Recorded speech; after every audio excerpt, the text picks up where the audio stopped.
अब आप लोग देखेंगे ये लास्ट आपका समास है बहुप्रिय समास, लास्ट है ये आपका। और आप लोग देखेंगे इस समास में जिस प्रकार से द्वंद्व समास में दोनों पद प्रधान होते हैं और इस समास में दोनों पद प्रधान नहीं होते हैं, ना पहला ना दूसरा। यहाँ पर दोनों प्रधान पद नहीं होते हैं, बात किसी तीसरे की कही जाती है, इसमें अन्य पद प्रधान होता है, तीसरा ही पद जिसकी बात कही जाती है उसी की प्रधानता है, अर्थात वहां पर बहुप्रिय समास होता है। तो आप मुख्य रूप से समझ गए, कोई ऐसा होता है जिसमें उत्तर पद प्रधान होता है, कुछ ऐसे हैं जिसमें प्रथम पद प्रधान है, कुछ ऐसे हैं जिसमें दोनों पद प्रधान है, द्वंद्व समास जैसे रहा उसमें दोनों पद प्रधान है, इसमें दोनों पद नहीं प्रधान है। केवल आप लोग ये समझेंगे जो बात कही जाती है किसी तीसरे का था, इसमें अन्य पद प्रधान है, तीसरा ही पद, लेकिन तीसरा पद नहीं होता है, इस बात को भी ध्यान रखेंगे।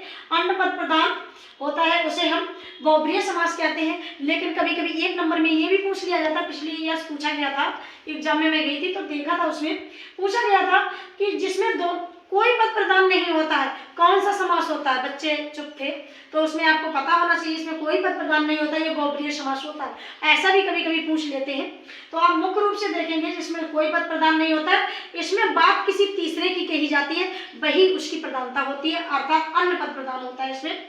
इसी तरह उदाहरण में देखिए, जितने भी है इसमें आप इस बात को सबसे ज्यादा याद रखेंगे, इसमें जितने भी है वो सब देव आते हैं। जैसे आप देखो नीलकंठ, नीला है कंठ जिसका, अर्थात हमारे शिव जी, नीले कंठ वाले हमारे शिव जी हैं। देखिए लंबोदर, लंबा है उदर जिसका, अर्थात पेट, जिसका पेट बड़ा है वो कौन है, हमारे गणेश जी, सभी लोग जानते हैं। और इसके बाद हम देखते हैं दशानन, 10 है सिर जिसके।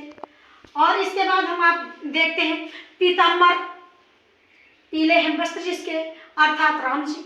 तो यहाँ पर जितने भी हैं वो सब देवी और देवताओं के नाम आपके मिलेंगे, सारे देवताओं के नाम यहाँ पर मिलते हैं और सब इसी प्रकार से होते हैं। अगर आप सब भूल जाएं तो आप इतना तो याद रखेंगे जो देवों के नाम होते हैं वो सब बहुप्रिय समास के अंदर आते हैं, इस बात को हमेशा याद रखना। आपका कभी भी लाइफ टाइम ये गलत नहीं होगा और बहुत ज्यादा इसे पढ़ने की जरूरत नहीं, केवल एक बात समझना कि इसमें कोई पद प्रधान नहीं होता है और बाकी अन्य पद प्रधान होता है, बाकी सभी देवों के नाम इसके अंदर आते हैं।